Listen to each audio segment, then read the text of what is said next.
പോണം പോട്ടെ പോട്ടെ പോട്ടെ പോട്ടെ പോട്ടെ പോണം. ഇതാ വെള്ളം ഇപ്പം ഒരു പണി ചെയ്താളി. മേലത്തെ മോട്ടറും ഓണായി കാണ്ടിട്ടാ പെരീത്തും രണ്ടും ഓണായി കാണ്ടി മുസ്തഫ വരും. അതിന് ആ ഇടിയട്ടിയിട്ട് കണ്ടൻസർ പോയിക്കണം, അത് ശരിയാക്കാൻ വരും. 2 മോട്ടറും ഓണാക്കിയിട്ട് എന്ത് ചെയ്താളി പെരീത്ത് ഇട്ടാളി ഇതിട്ടാളി ഇട്ടടിക്ക് പറ്റിച്ചണ്ട. ഇൻഷാല്ലാ എന്ത് ചെയ്യാം. ഏതാ ഈ പോക്ക് റിട്ടേൺ ആവണം.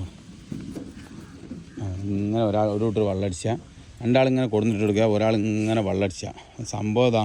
മറ്റെന്താ പറയുക, നമ്മൾ ഒബായടി അടിച്ചിട്ട് കാര്യമില്ല. എവറായി അടി ഫുള്ളാവുണ്ട്. എവറായി ഈ ഇടലിട്ടിട്ടൊന്നും ഫുള്ളാവില്ല. 2-3 ഇട്ടൽ കൂടി ഇട്ടാലേ ആ മെൻസാൻ്റെ തെയ്യോ അത് പൊടി തെയ്യൂലല്ല തെയ്യൂല. എന്നാൽ തെയ്യില്ലെങ്കിൽ വേഗം വിവരം തരണം കേട്ടാ. വണ്ടി കൂടി കൊണ്ടുവരണമെങ്കിൽ ഫുള്ള് പൊടി അടിക്കാൻ പറഞ്ഞു. വെള്ളം ഫുള്ള് പോയിക്കോട്ടെ കേട്ടോ. ഇറക്കി നല്ല വിട്ടാളേട്ടാ, നല്ല ഇറക്കി വിട്ടാണ്ടി. മോട്ടർ ഓഫാക്കാൻ മറക്കരുത് കേട്ടോ. 2 മണിക്കൂർ 1 മണിക്കൂർ 1.5 മണിക്കൂർ ഓടിയാൽ 1/2 മണിക്കൂർ ഓഫാക്കി ഇടണേ. നിങ്ങൾ 3-4 മണി ഇങ്ങനെ കൊണ്ടുപോയിട്ടിൻ്റെ രസം ചെയ്താൽ മതി. മേലത്തെ കണക്ഷൻ ഞാൻ അപ്പോൾ ഓണാക്കി തരാം കേട്ടോ. ഞാനവിടെ നിൽക്കാം വെള്ളം അടിച്ചാൽ.